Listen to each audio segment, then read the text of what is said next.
Warehouse Velocity Heatmap. This is what I think of as the money page, especially for distribution businesses. The Velocity Heatmap turns your pick and put away activity into a color-coded intensity map. The brighter the cell, the more an item moves. Here's the question it's really asking.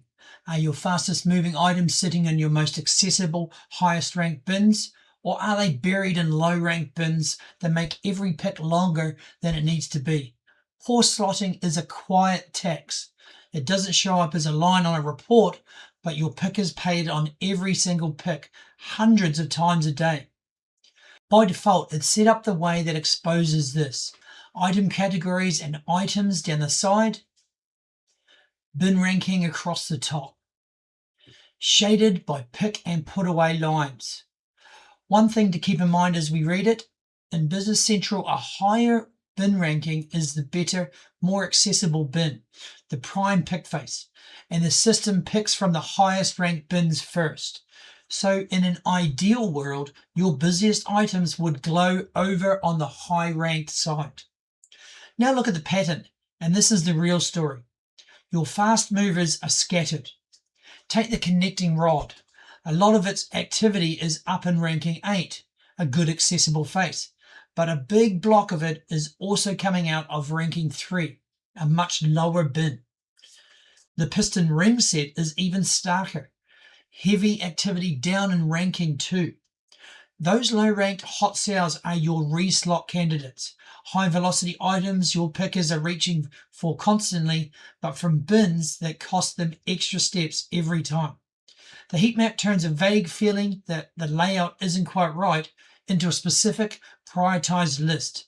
This item, this many picks, this bin ranking. Move it up.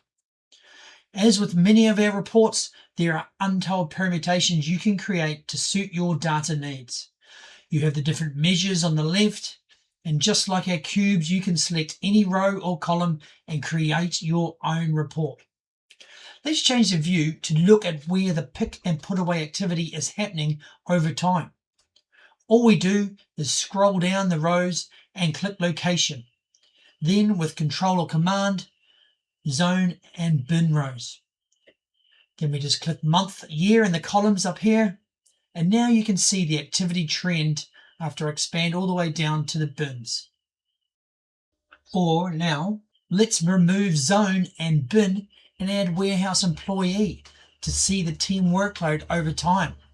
Again, hold Control or Command, add warehouse employee, expand down that level, and now you have another visual, all in a matter of seconds.